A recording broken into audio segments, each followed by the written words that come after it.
네, 안녕하세요. 목자 마이클입니다.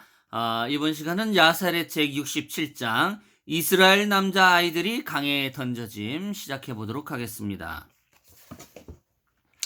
미르암이 태어남 이집트 땅의 레위의 시 중 한 사람이 있었는데 그의 이름은 아므람으로 이스라엘 중손 레위의 손자 그앗의 아들이었다. 이 사람이 가서 그의 아버지의 누이 레위의 딸 요게벳을 아내로 삼았는데 그 여자는 126세였다. 그가 그 여자에게 들어갔다. 126세 때 들어가셨네요. 예. 그 여인이 임신하여 딸을 낳았다. 그 여자가 여자의 아이 이름을 미리암이라고 불렀으니 이는 그 날들에 이집트 사람들이 이스라엘 자손의 삶을 괴롭게 하였기 때문이다. 아론이 태어남 그 여인이 다시 임신하여 아들을 낳았다. 그 여인이 그의 아이의 이름을 아론이라 하였다. 이는 그 여인이 임신한 날들에 바로가 이스라엘의 남자아이들의 피를 흘리기 시작했기 때문이다. 스보가 죽음 그 날들에 기뜸의 왕 에서의 손자 엘리바스의 아들 스보가 죽고 야네아스가 그를 대신하여 다스렸다. 스보가 기띔 자손을 다스린 기간은 50년이었다. 그가 죽어서 기띔 땅인 나브나 성읍에서 장사되었다. 그를 이어 기띔 자손의 용사 중 하나가 야네아스가 50년간 다스렸다. 발람이 이집트로 감 기띔 왕이 죽은 후에 부올의 아들 발람이 기띔 땅에서 도망하여 가서 이집트의 왕 바로에게 갔다. 아주 그냥 비열한 인간들이 참 예나 지금이나 있습니다. 바로가 그를 크게 존귀히 여기며 영접하였으니 이는 그가 그의 지혜에 대하여 들었기 때문이다. 그가 그에게 선물들을 주고 그를 모사로 삼고 그를 높였다. 발람이 이집트의 왕의 모든 귀족들과 함께 영광을 누리며 살았고 귀족들이 그를 높였으니 이는 그들이 모두 그의 지혜를 배우고자 했기 때문이다. 바로가 한 아이에 대한 꿈을 꿈 이스라엘이 이집트로 내려간 지 130년에 바로가 꿈을 꿨다. 그가 그의 보좌에 앉아 있었는데 그가 그의 눈을 들어보니 한 노인이 그의 앞에 서 있었다. 그 노인의 손에는 저울들이 있었는데 이것은 상인들이 사용하는 저울들과 같은 것이었다. 그 노인이 그 저울들을 들고 바로 앞에 그것을 달았다. 그 노인이 이집트의 모든 장로와 모든 귀족과 모든 위대한 자들을 데려와 그들을 함께 묶어서 한 저울에 달았다. 그가 한 젖먹는 아이를 데려다가 다시 저울에 달았는데 그 아이가 다른 모든 사람보다 더 무게가 나갔다. 바로가 이 두려운 환상으로 인하여 놀라며 왜 그 아이가 다른 모든 자들보다 무거울까 생각하였다. 바로가 깨니 그것은 꿈이었다. 바로가 아침 일찍 일어나 그의 모든 신하들을 불러서 그들에게 꿈을 말하자 그들이 크게 두려워하였다. 왕이 그의 모든 현인들에게 말했다. 내가 너희에게 구하니 내가 꾼 꿈을 해석하는 나에게 알게 하라. 부올의 아들 발람이 왕에게 대답하여 말했다.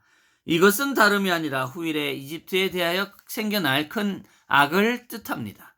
이스라엘의 한 아들이 태어날 것인데 그가 온 이집트와 그것의 주민들을 멸하고 강한 손으로 이스라엘을 이집트에서 나가게 할 것입니다. 그러므로 이제 왕이시여 이 일에 대한 계책을 물어 이집트에 대한 이 악을 일어나기 전에 왕께서 이스라엘 자손의 소망과 그들의 기대를 없애십시오. 왕이 발람에게 말했다. 그러면 우리가 이스라엘에게 무엇을 행해야 하느냐? 분명 우리가 처음에 계책으로 그들에게 어떤 방법을 행하였으나 그들을 이길 수가 없었다. 그러므로 이제 너는 우리가 그들을 이길 계책을 내라. 발람이 왕에게 대답하여 말했다. 이제 사람들을 보내어 당신의 두 모사를 부르십시오. 우리가 그들이 이 일에 대하여 내는 계책이 무엇인지 보고 그 후에 당신의 종이 말하겠습니다. 왕이 사람들을 보내어 그의 두 모사 미디안 사람 르우엘과 우스 사람 욥을 부르자 그들이 와서 왕 앞에 앉았다. 왕이 그들에게 말했다. 보라, 너희들이 내가 꾼 꿈과 그것을 해석을 들었다. 그러니 이제 계책을 내어 이스라엘 자손에게 무엇을 행해야 할지 알게 하라. 그것으로 우리가 우리에 대한 그들의 악이 생기기 전에 그들을 이길 수 있게 하라. 물론 제가 왕이 될 수는 없겠지만 왕이 된다고 이때 왕이 됐다면 이집트 왕이었다면 나는 이런 짓은 안 할 것 같아요. 물론 그렇기 때문에 왕이 될 수 없겠지만 만약에 내가 왕이 됐다면 이스라엘 민족을 더 잘 해서 물론 함께 할 수는 없겠지만 함께 할 수 있는 방법을 찾고 그들이 싫어한다면 그들이 원하는 땅을 내주지 않았을까? 그리고 평화 협정을 맺지 않았을까? 꼭 그렇게 주님의 뜻으로 그들의 그러니까 우리가 하느님의 그게 아니었으니까요. 이스라엘의 주 하느님 아버지의 뜻으로 그렇게 평화 협정을 맺지 않았을까 하는 개인적인 생각을 합니다. 예, 저는 왕이 될 수 없죠. 저는 그냥 죄인입니다. 예. 어떻든 회개해야 되고 우리가 진실되게 이제 남은 삶을 계속해서 진실되게 살아가야 돼요. 예, 아버지의 말씀 그대로. 그렇지 않으면은 우리가 구원을 받을 수가 없어요. 예, 구원을 받기 위해서 회개하라는 것 아닙니다. 먼저 예수님을 사랑해야죠. 그냥 사랑하면 됩니다. 예, 그냥 이렇게 우리 주 예수 그리스도 아버지 하느님을 사랑하다 보면 아버지의 말씀을 듣게 돼 있어요. 그런 사람이 돼야 돼요. 예. 일단 이 일을 행하는 게 좋겠는데 나중에 이제 얘기합시다. 예. 르우엘이 바로에게 이스라엘 자손에게 손을 대지 말라고 함. 미디안 사람 르우엘이 왕께 대답하여 말했다.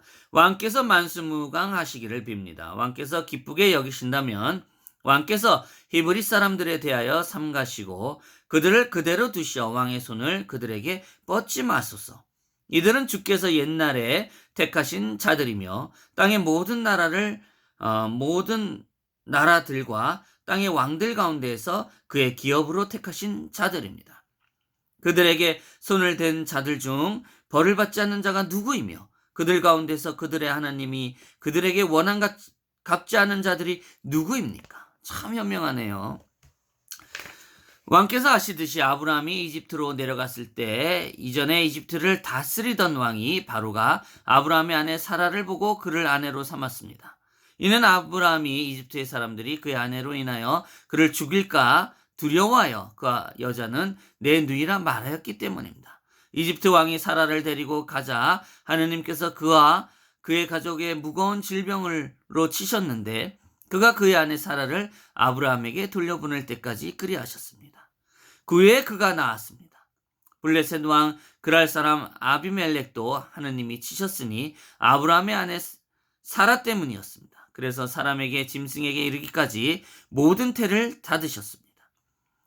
그들의 하느님이 밤에 아비멜렉의 꿈에 나타나 그를 두렵게 하셔서 그가 데려간 사라를 아브라함에게 보내도록 하셨습니다. 사라로 인하여 그랄의 모든 백성이 벌을 받은 후에 아브라함이 그들을 위하여 그의 하나님께 기도하고 그가 그를 위하여 간구하자 하나님이 그들을 낫게 하셨습니다. 아비멜렉이 그와 그의 백성에게 임한 이 모든 일을 두려워하여 그가 아브라함의 아내 사라를 그에게 돌려보내고 그와 그 여자에게 많은 선물을 주었습니다. 그가 이삭을 그랄에게 쫓아냈을 때도 그에게 똑같이 행하였습니다. 하나님께서 그에게 놀라운 일을 행하셔서 그랄의 모든 시내가 말라버리고 그들의 열매를 맺는 나무가 열매를 맺지 못했습니다. 그랄의 아비멜렉과 그 친구 중 하나인 아흐삿과 그의 군대 장관 비골이 그에게 가서 그들의 앞에서 땅에 엎드려 절했습니다. 그들이 자기들을 위하여 간구하도록 그에게 구하자 그가 그들을 위하여 주께 기도했고 주께서 그의 간구를 들으시고 그들을 낫게 하였습니다. 완전한 자인 야곱도 그의 온전함으로 그의 목숨을 찾던 그의 형 에서의 손과 그의 삼촌 시리아 사람 라반의 손에서 구함을 받았습니다. 아멘. 주께서 야곱과 그의 자녀를 없애기 위하여 함께 온 가나안의 모든 왕들의 손에서도 그들을 구원하셔서 그들이 돌이켜 그 왕들을 쳤습니다. 그러니 그들에게 손을 댄 자들 중 벌을 받지 않은 자가 있었습니까? 있습니까?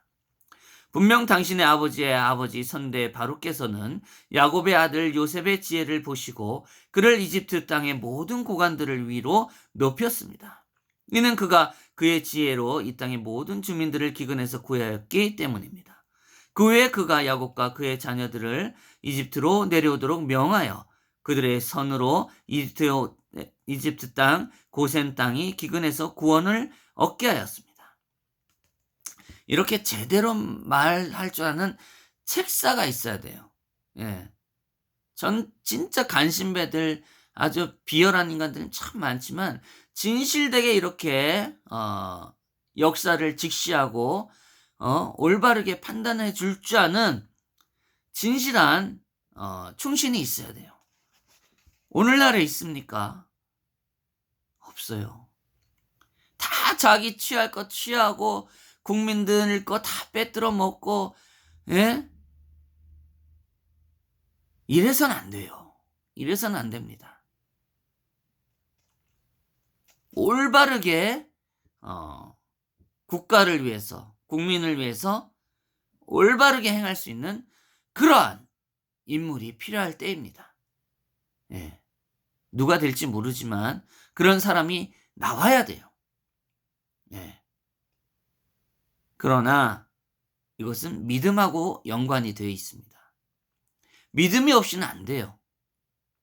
우리 주 예수 그리스도 아버지 하나님의 뜻에 움직일 수 있는 그러한 이웃을 사랑할 줄 아는, 주인을 섬길 줄 아는 그런 사람이 나와야 돼요. 예, 어떻든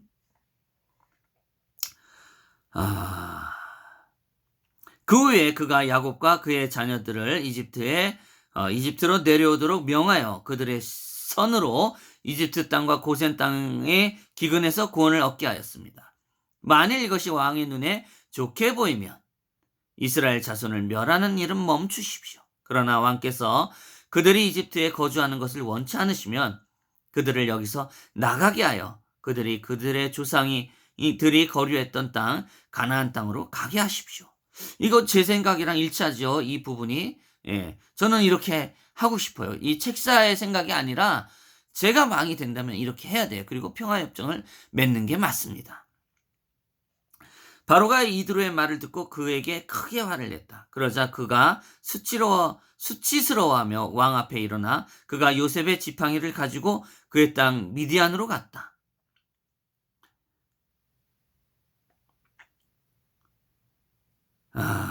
그래 떠났네요. 이렇게 올바른 사람은 그러지 못한 자 옆에 못 있어요. 떠납니다. 떠나거나 죽거나 하죠. 충신들은 다 그래요. 발람의 계책, 왕이 우스 사람 욥에게 말했다. 욥이여, 너는 무엇이라 말하겠느냐? 히브리 사람들에 대한 너의 계책은 무엇이냐? 욥이 왕에게 대답했다. 보십시오. 이 땅의 모든 주민이 왕의 권능 안에 있으니 왕께서는 왕의 눈에 좋게 여기는 대로 행하십시오. 왕이 발람에게 말했다. 발람이여, 너는 무엇이라 말하겠느냐? 너는 말하여 우리가 듣게 하라.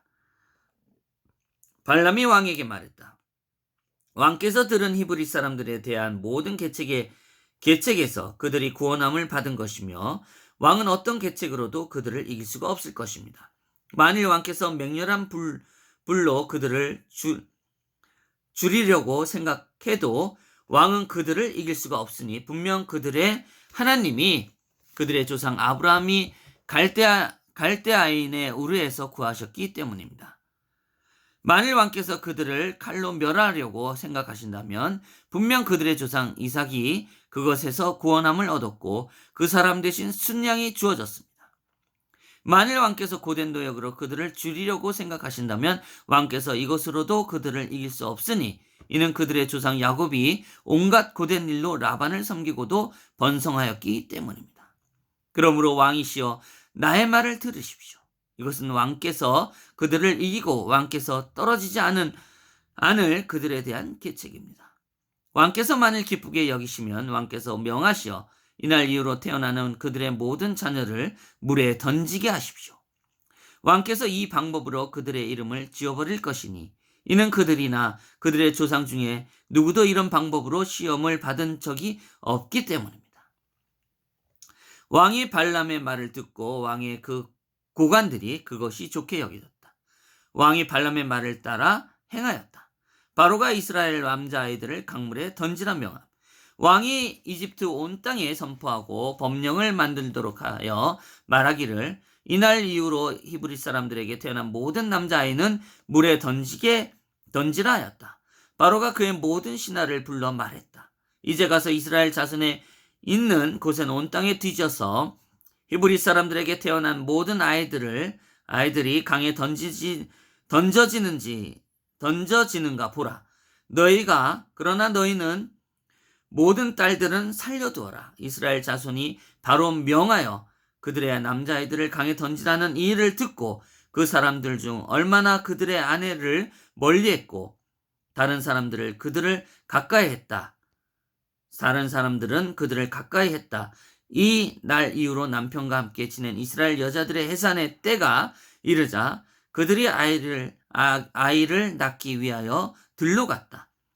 그리고 그들이 들에서 출산하고 자기 아이를 들에 두고 집으로 돌아왔다. 하나님이 이스라엘의 남자아이들을 돌보심. 아멘. 참 기가 막히죠. 참 이게 참 어쩜 이렇게 기적이 일어날지 참. 예, 아무튼 보겠습니다. 이스라엘 자손이 조상들에게 그들을 번성하게 하겠다고 맹세하신 주께서 하늘에 있는 그분의 천사들 중 하나를 보내어 아이들을 물에 씻기고 기름을 붓고 강보로 싸며 그들의 손을 두 개의 매끄러운 돌들에 넣게 하여 하나에서는 젖을 빨고 다른 하나에서는 꿀을 먹게 하였다. 주께서 그들의 머리를 무릎까지 자라게 하여 그것으로 그들을 덮게 하셨고 그들을 향한 긍휼로 인하여 그들을 위로하고 가까이 하셨다. 하나님이 그들을 긍휼히 여기고 지면에서 그들을 번성하게 하기를 원하셔서 하나님이 그들이 자랄 때까지 그분의 땅 안에서 보존하도록 그 땅에 그들을 받아들이게 하셨다. 이런 내용은 성경 말씀에 없어요. 예. 이렇게 기가 막힌 내용들을 왜 성경 말씀에 기록 안 하는지 모르겠어요. 오히려 야살의 책의 모든 부분이 성경의 창세기 이 부분으로 바꿔야 된다고 나는 생각해요. 왜냐? 하느님 아버지의 기적이 너무도 많이 나오거든요. 근데 이게 이야기 맥락상 너무 기적을 많이 행하니까 마치 소설로 여겨지는 것 같아요. 이건 잘못된 판단이에요. 저는 하나부터 열까지 다 믿습니다. 아브라함의 불덩이 들어가서 불같이 불에도 끄떡없이 또 불같은 불 주변에 아브라함의 불꽃이 퍼진 것도 야곱의 아들들의 그 용맹스러운 것도 다 나는 믿어요. 이러한 부분을 객관적으로 이렇게 보면은 아무래도 이게 각자 다른 생각이 있기 때문에 믿음의 신비가 이런 기적을 통해서 보여지는 것이 많거든요. 그리고 예수님 때 그 오병이어나 많은 기적을 통하신 것도 그대로 나오잖아요. 근데 예수님의 그런 기적을 행하신 분 그냥 보내는데 왜 이런 구약에 나오는 이런 기적을 하나님이 행하신 것은 왜 이렇게 안 내보냈는지 이해가 안 갑니다. 예, 그 부분은 또 따로 얘기하겠습니다. 어쨌든 그 후에 땅이 그 이불을 열고 그들을 토해냈고 그들이 땅의 채소와 숲의 풀처럼 그 성읍에서 자라났다. 그들이 각기 자기 가족과 자기 아버지의 집으로 돌아가서 그들과 함께 살았다. 이스라엘 자손의 아들들이 그들을 향한 하나님의 은혜로 땅 위에서 들의 채소와 같이 되었다. 온 이집트 사람들이 이 일을 보고 그들 각 사람이 자기 소의 멍에와 자기의 쟁기를 들고 자기 밭으로 가서 그들이 사람이 씨 뿌릴 때에 밭을 갈듯이 그것을 갈았다. 그들이 밭을 갈 때 이들이 이스라엘 자손의 어린 아이들을 다치게 할 수 없었다. 그래서 그 백성의 수가 늘고 매우 강하여졌다. 아멘. 이스라엘 남자아이들이 강에 던져짐. 바로가 그의 신하들에게 날마다 명하여 고센 땅에 가서 이스라엘 자손의 아이를 찾게 하였다. 그들이 아이를 찾으면 그들이 아이의 어미의 품에서 아이를 억지로 빼앗아 강에 던졌다. 그러나 그 아이가 여자이면 그들이 어미와 함께 두었다. 이집트 사람들이 이스라엘 사람들에게 계속 이렇게 행하였다. 아주 밑을 노르시죠. 그래도 끝까지 이렇게 악행을 저지릅니다. 이렇게 해서 67장이 끝이 납니다. 네, 다음엔 68장 시작해 보도록 하겠습니다. 안녕히 계세요. 감사합니다. 하나님 믿으셔야 돼요. 예수님 믿으셔야 됩니다. 예수님의 말씀을 따르셔야 됩니다. 아멘.